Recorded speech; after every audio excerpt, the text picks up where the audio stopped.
आप देख रहे हैं न्यूज लीडर्स, सच है तो खबर है। धामनोद में मंगलम ज्वेलर्स में लाखों की चोरी, सुरक्षा को लेकर व्यापारियों और पुलिस की बैठक। प्रशासन और व्यापारियों की बैठक में उठी सुरक्षा चिंताओं की गोद। मंगलम ज्वेलर्स में बड़ी चोरी के बाद हड़कंप, सीसीटीवी बंद होने पर फूटा व्यापारियों का गुस्सा। पुलिस अधीक्षक मनोज कुमार सिंह ने धामनोद नगर में किया निरीक्षण, शीघ्र ही चोरों को पकड़ने का दिया आश्वासन। धार जिले के धामनोद क्षेत्र में स्थित मंगलम ज्वेलर्स पर बीती रात्रि अज्ञात चोरों ने लगभग 15 लाख रुपए के जेवरात और अन्य सामान चोरी कर लिया। चोर दुकान के पीछे से चद्दर की छत पर चढ़कर चद्दर की छत का एक चद्दर हटाकर दुकान के अंदर घुसे और चांदी सोने के गहनों सहित डीवीआर भी ले गए।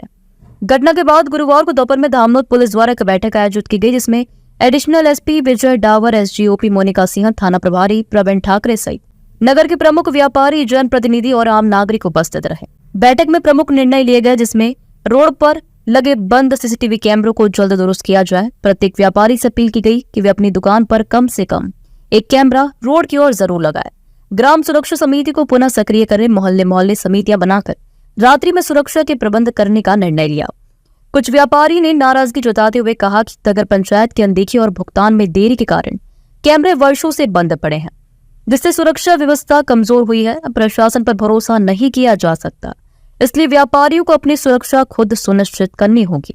दोपहर में एक और जहां नगर की मीटिंग रखी गई। शाम में जिला पुलिस अधीक्षक मनोज कुमार सिंह के द्वारा भी धामनोद नगर का निरीक्षण किया गया, जहां नगरवासी और व्यापारियों को आश्वासन दिया गया कि हम जल्द ही नकबजनी की हुई चोरी का खुलासा करेंगे। क्या नाम है आपका?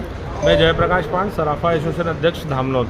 अच्छा, नगर में इन दिनों चोरियां हो रही है और इसमें क्या सहयोग मिल रहा है अभी और क्या हो रहा है? आज कल जो रात को जो घटना घटित हुई थी चोरी की, हमारे ज्वेलर्स मंगलम ज्वेलर्स वाले के साथ में जो घटना घटित हुई है, लगभग 15 से 20 लाख रुपए की चोरी हुई थी। उसी घटना को लेकर आज पुलिस प्रशासन द्वारा हमारी बैठक ली गई, मीटिंग करी गई और उसमें ये सब बातें, जनप्रतिनिधियों को भी बुलाया गया यहाँ पर और आम जनता को और व्यापारियों को भी बुलाया गया है। ऐसी मीटिंगें हर बार कई बार हो चुकी है और हर बार जनता को भी बुलाया जाता है, समझाइश दी जाती है, नगर सुरक्षा समिति बनाएंगे, ये करेंगे, वो जो कागजों में है काफ़ी, ज़मीनी धरातल पर कुछ नहीं होता है।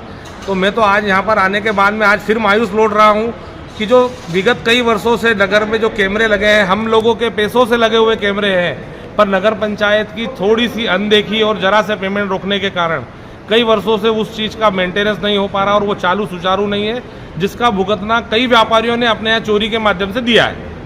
और मैं तो अपने व्यापारियों भाइयों से ये निवेदन करूँगा कि इन नेताओं से अब हाथ जोड़ के विदा कर दे और अपनी सुरक्षा स्वयं करने के लिए अपने घर के आगे एक एक कैमरा हर व्यापारी लगाए अपनी सुरक्षा के लिए रोड पे। हाँ, मैं आपके माध्यम से ये सभी व्यापारियों से निवेदन करता हूँ कि अपनी सुरक्षा स्वयं करें, प्रशासन और इन जनप्रतिनिधियों के हवाले न बैठे। इन्होंने कई पिछली कई मीटिंगों में प्रशासन द्वारा ये सब चीज़ें कही गई कि अब कैमरे चालू कराए जाएंगे, अब कराए जाएंगे, पर 3 साल से अभी तक कुछ नहीं हो पाया है और अब हम आगे प्रशासन के भरोसे नहीं बैठ सकते। इसलिए नगर के व्यापारियों को अपनी सुरक्षा के लिए आगे आना पड़ेगा और अपने अपने प्रतिष्ठान, जितने भी व्यापारियों ने अपने यहाँ सीसीटीवी कैमरे लगा रखे हैं, वो एक कैमरा कम से कम और बढ़ाए अपनी खुद की स्वयं की सुरक्षा के लिए और नगर की सुरक्षा के लिए।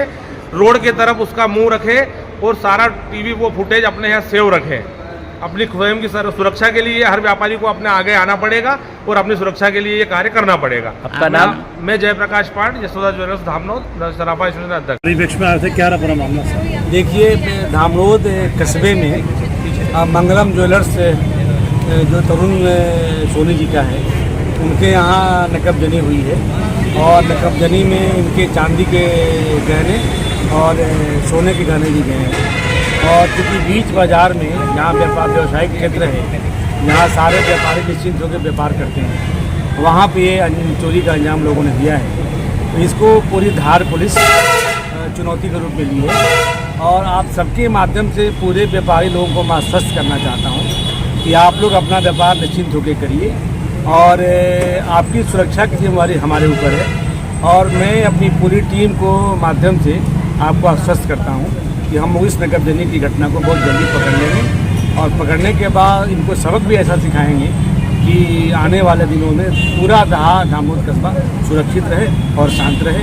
इसमें आम जनता से मैं अपील यह भी करना चाहूँगा कि व्यक्ति जब रोड पे चलता है, व्यक्ति जब व्यापार करता है, तो खुद की सुरक्षा भी आदमी को करनी पड़ती है। तो खुद की व्यापार के लिए जो भी सुरक्षा करना हो, कैमरे लगाना है, सीसीटीवी फुटेज लगाना है, रोड गश्त करना है, शांति समिति की गठन करना है, नगरक्षा समिति का गठन करना है, पेट्रोलिंग करना है, मतलब कुल मिलाकर जो पुलिस से समन्वय होकर कम्युनिटी पुलिसिंग होती है उस पर भी जोर दो कि आप लोग पुलिस का सहयोग करिए। आपकी सुरक्षा हमारे जिम्मे है, हम इस वारदात को जल्दी क्लियर करने का प्रयास। सर, आपके नेतृत्व में धार जिले की सबसे बड़ी चोरी डकैती की जामिया भूतिया वाली समस्या आपके नेतृत्व में हल हुई है। धामनोद क्षेत्रवासी भी ये उम्मीद करते हैं कि धामनोद और आसपास क्षेत्र में जो लगातार चोरी हो रही है उस पर भी अंकुश लगे। रात में रात भर घुमा हूँ, दिन भर टांडा क्षेत्र में गाँव मैंने पदर भ्रमण किया कल शाम की बात, तब कल इसलिए मैं यहाँ नहीं आया। और आपको आश्वस्त करता हूँ कि कल दिन में 5-7 गांव गया मैं, वहाँ डकैती हुई है राजगढ़ थाने में, आज सुबह हम लोगों ने पकड़ लिया है। वैसे ही मैं कह रहा हूँ कि ये वारदात जहाँ के लोग भी किए हों, आप पूरी जनता को मैं आश्वस्त करना चाहता हूँ बहुत जल्दी हम पकड़ेंगे, कहीं के आगे इनको पकड़ेंगे और इसमें कहीं कोई ढिलाई नहीं होगी। मेरा यही निवेदन है कि भरोसा से बड़ा कोई चीज़ नहीं है, आप पुलिस से भरोसा रखिए, हम बहुत जल्दी पकड़ेंगे। आपकी सुरक्षा हमारे जिम्मे है, मैं बार बार दोहरा रहा हूँ।